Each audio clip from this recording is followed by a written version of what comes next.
1. Look at the first part of a flowchart that shows you what to do if you have a headache. First, you have some time to look at questions 1 to 6.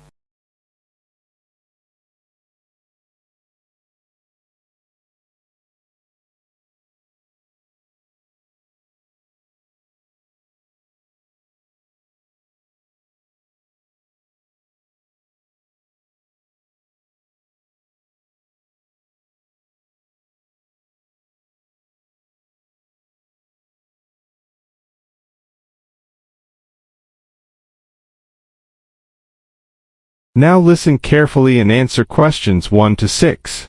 There are various different reasons why you may have a headache. Some of them are not serious and can be treated easily, perhaps by simply taking a pain-killing tablet, like an aspirin.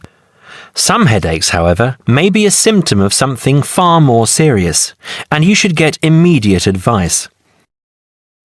First of all, ask yourself if you think you have other symptoms that suggest you have a cold. Do you have a fever, a runny nose, a cough, or a sore throat? Have you been sick at all? If you have, then you probably have a bad cold or the flu, and the headache is just one of the symptoms. Get plenty of rest and drink plenty of water. There are many types of medicine that you can buy at a chemist, and these will relieve some of the symptoms. Remember, though, medicine will not actually cure the condition, and you might prefer to just drink hot water with some lemon and honey, and take a couple of aspirin. Now, if you don't think you have a cold, you must ask yourself how bad the headache is. If the headache is really bad and you have a stiff neck, there may be a bigger problem. If you feel that normal light is hurting your eyes, it may also be cause for concern. Meningitis is a serious condition. It is caused by an infection of blood around your brain and spinal cord. The condition can seriously affect your brain if not treated immediately. You must see your doctor or go immediately to the nearest hospital. If you do not show these symptoms, you may still have something that needs treatment quickly. You may have an injury of some kind, and you must try to remember if you have hit your head at all in the last few days. If you have, you may be suffering from concussion. Concussion occurs after an injury to the head, when blood pushes against the brain. It is very serious, and you must make sure that you get treatment immediately. Now, if you don't remember any recent injury, you must ask yourself if you feel... Before you hear the rest of the conversation, you have some time to look at questions 7 to 10.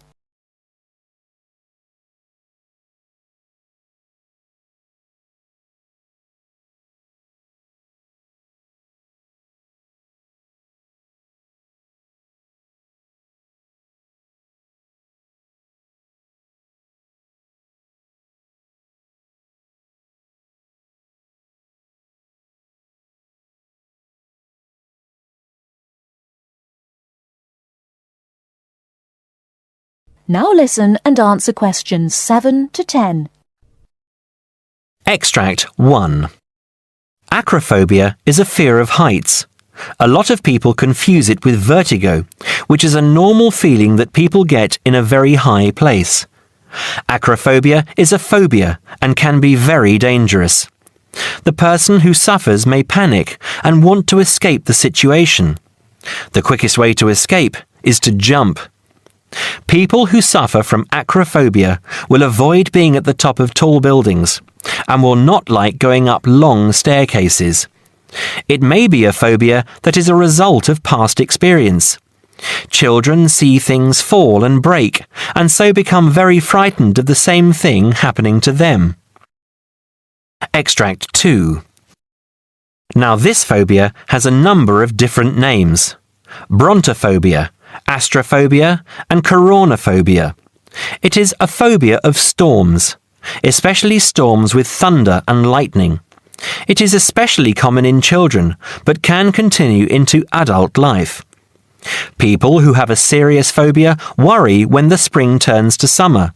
They expect there to be more storms during that time. When a storm is approaching, they feel very uncomfortable and even physically sick. Many of those who suffer, especially children, hide when there is a storm, perhaps in a cupboard or under the bed.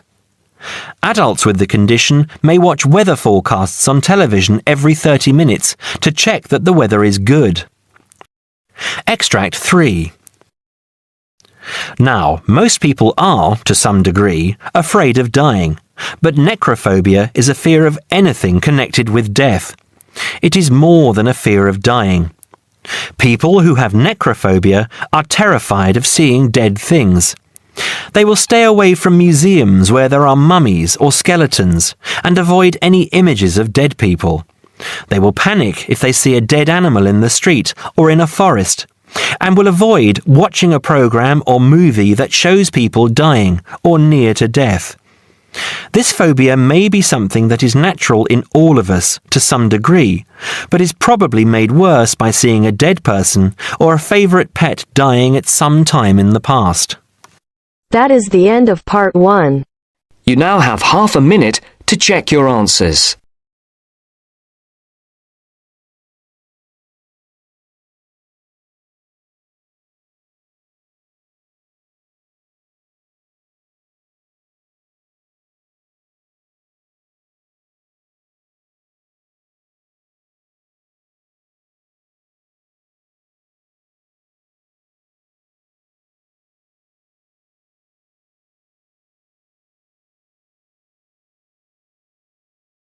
Now turns to part 2. Part 2. You will hear the director of a new arts centre speaking to a group of local people who have come to hear what the new arts centre will be offering. First, you have some time to look at questions 11 to 15.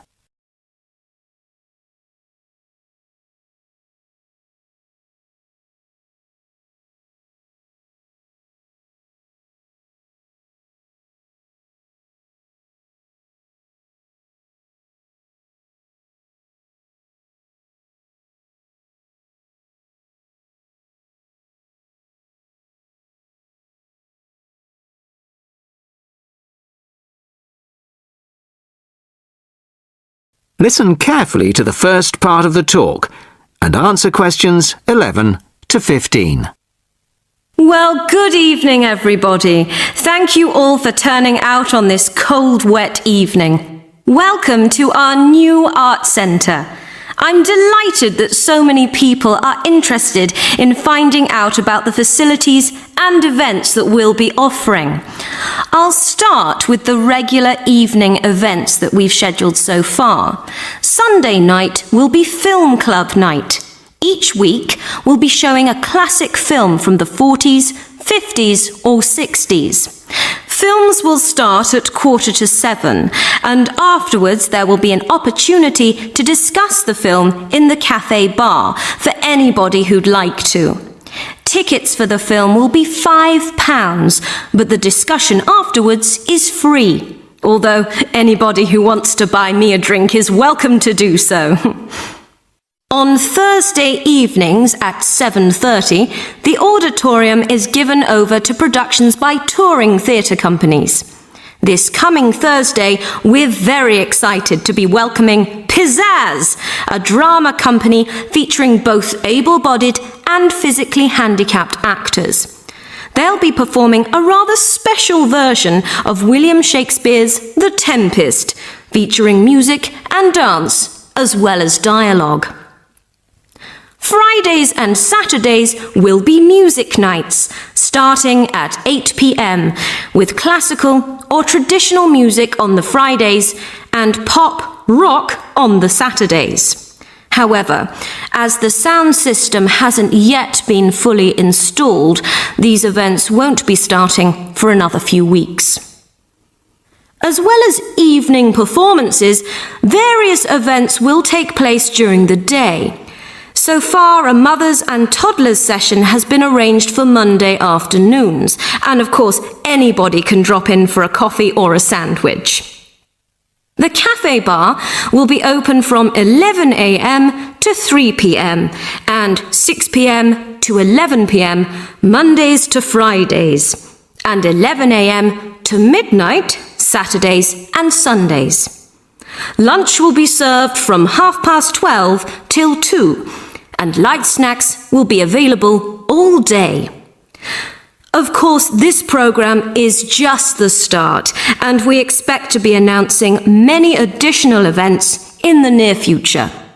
Before you hear the rest of the talk, you have some time to look at questions 16 to 20.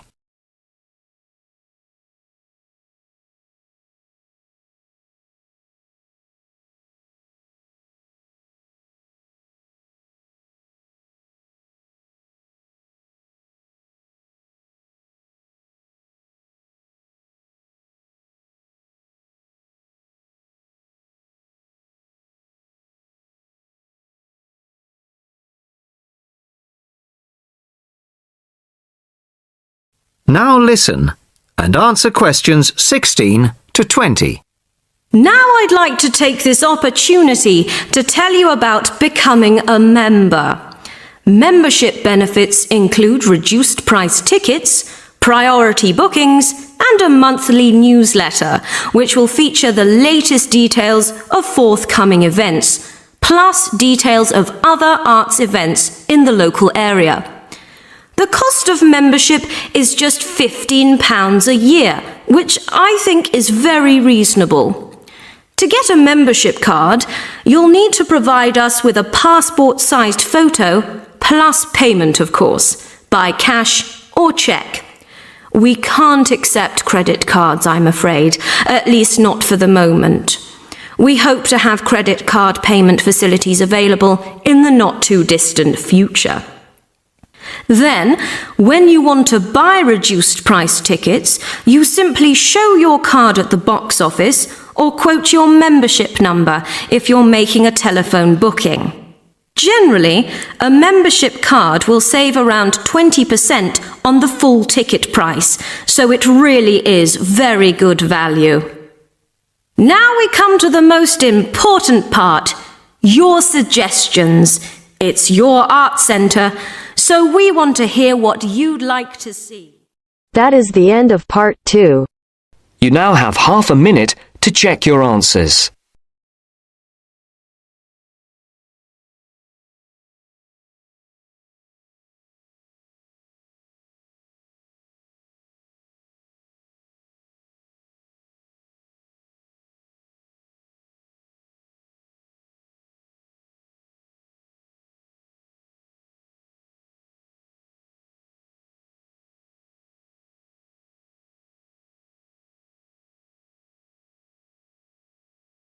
Now turns to part 3.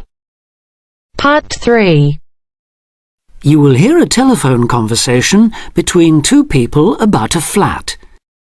First, you have some time to look at questions 21 to 26.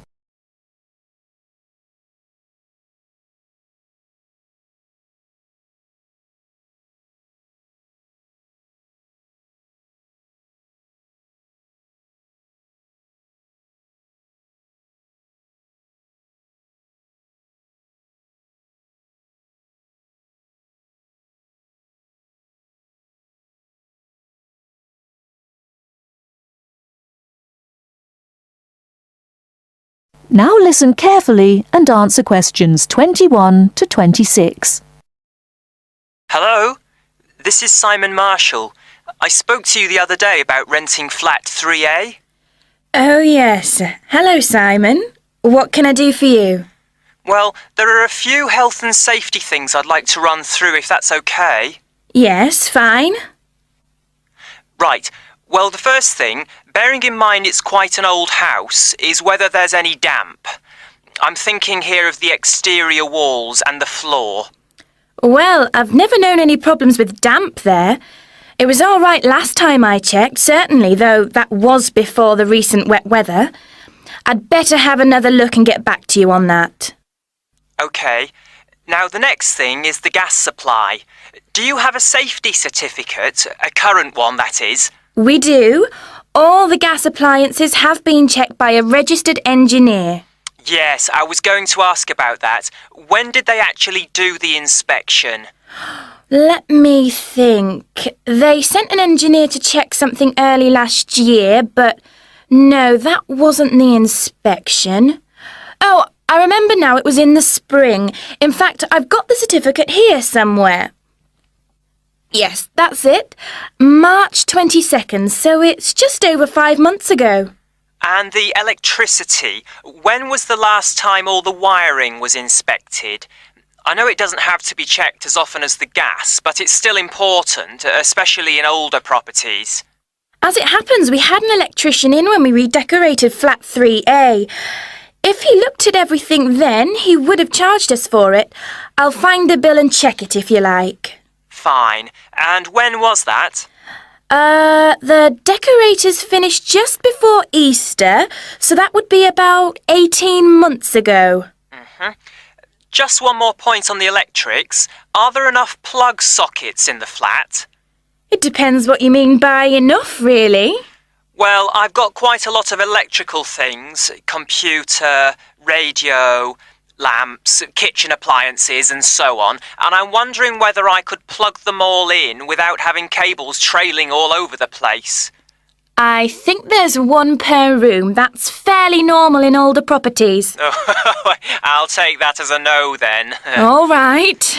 Now, another safety point. Is there a smoke alarm? Yes, there's one in the kitchen. And is it in good working order? I'll have to try it out and let you know. Right.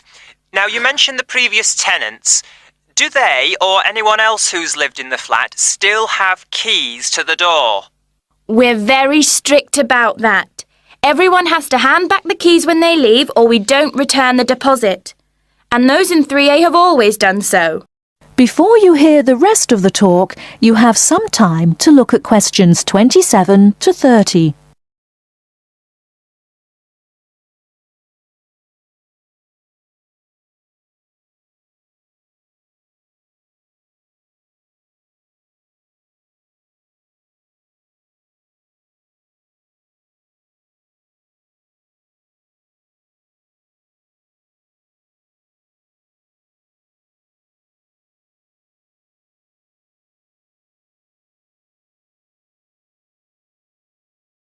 Now listen and answer questions 27 to 30. OK. Now, there are a few other practical details. Firstly, you mentioned a room where people can leave things like suitcases and bags and things. Where exactly is that? Is it next to 3A, which I take it is on the 3rd floor? Well, the apartment's on the 3rd, yes. But the storeroom's a little way away, just past the 2nd door to the right. Under the stairs, in fact. But it's on the same floor, isn't it? Yes, it is. Fine. Now, another thing I wanted to check is that there's hot water in the apartment. Oh, yes. It runs off the central heating. That was installed back in the 70s, I think, so there's a permanent supply. But is it really hot? Not just warm or lukewarm? I suppose it depends what you mean by hot. But it's at a constant 60 degrees. Oh, that sounds fine. Yes, it used to be set at 55, but last year the tenants asked us to increase it, so we did. Oh, I'm glad about that. OK, now can you tell me a bit about the yard and the garden? How big are they? Well, the yard at the side of the house is about 20 square metres. Oh, so there's room for my motorbike then? Actually, it's only a 50cc moped, but I like to keep it off the road at night. Yes, there's more than enough space there, even with all the wheelie bins. And the garden? That's much bigger, about 150 square metres. Who looks after it, by the way? Old Mr. Collins. He's almost 90, but he's out there every day. And the last point, the TV. What size screen is it? It's 70 centimetres wide, I think. No, sorry, that was the old one. This one's 80. You can get 90-odd channels on it, so I'm told. Really? So there's a satellite dish on the roof, is there? No, it's cable TV here. It doesn't cost much between everyone, though. That's very interesting. OK, thanks for your help. I'll be in touch again soon. Thank you. Bye for now. Bye. That is the end of part 3. You now have half a minute to check your answers.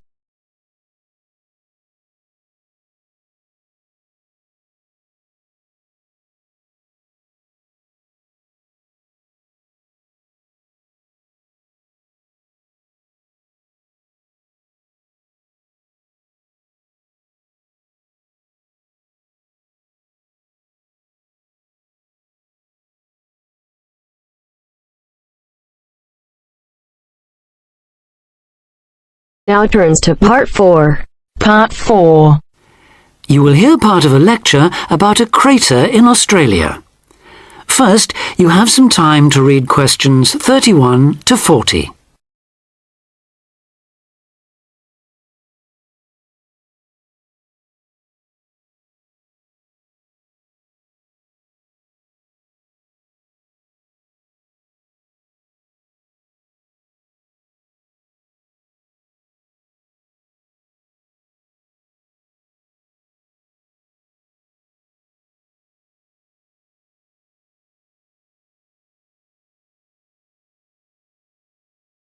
Now listen carefully and answer questions 31 to 40. Lake Acraman in South Australia is Armageddon for the purist. No other meteorite impact on Earth has stamped the surrounding rocks with such an abiding, unequivocal geological record of collision, earthquake, wind, fire and tsunami, the giant waves formed by major Earth movements. The story it tells is elemental, without dying dinosaurs or even Bruce Willis to complicate its simple message of destruction. First, the numbers.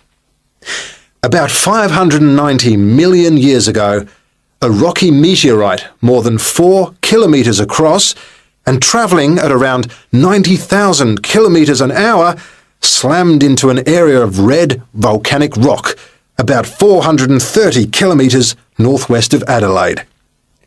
Within seconds, the meteorite vaporized in a ball of fire, carving out a crater about 4 kilometres deep and 40 kilometres in diameter, and spawning earthquakes fierce enough to raise 100-metre-high tsunamis in a shallow sea 300 kilometres away.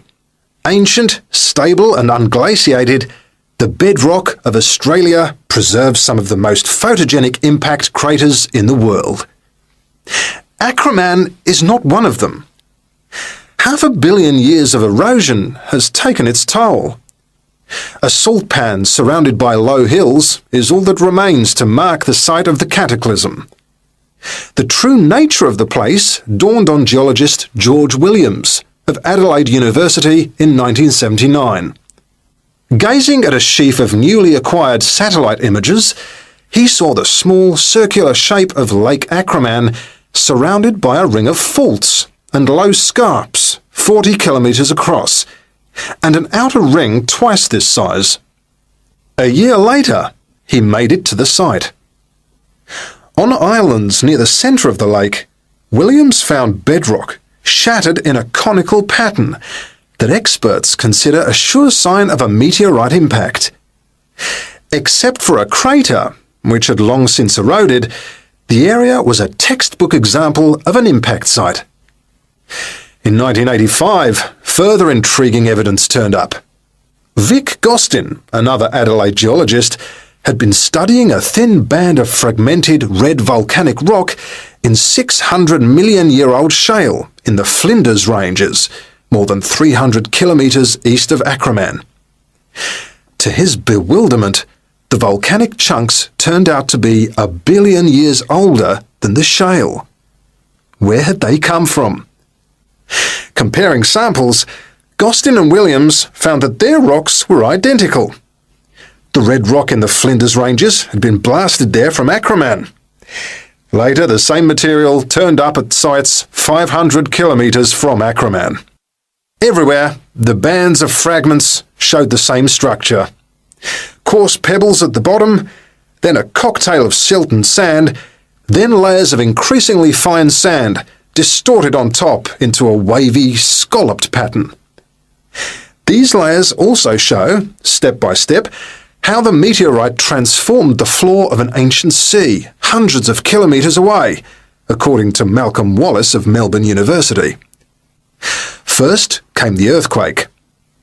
Travelling at about 3 kilometres a second, shock waves arrived offshore within a minute or two of the collision, stirring up the water with clouds of silt as the seabed shook. Then shattered rock from the explosion arrived by air. Pebbles and boulders crashed into the water, reaching a depth of about 200 metres within a minute. One day they would become the lower band of the Flinders Rock. Sand took up to an hour to come to rest, finally bedding down with the silt that was also now settling on the sea floor as the effects of the earthquake died away. This mixture would eventually form the next layer. About an hour after the meteorite's impact, huge waves rolled in, leaving the ripples on the surface that later hardened into rock. Clear as mud is not an oxymoron. In Acraman, the arid, timeless Australian outback has preserved the closest thing the Earth can boast to a perfect pockmark, the pinnacle of imperfection. That is the end of part 4. You now have half a minute to check your answers.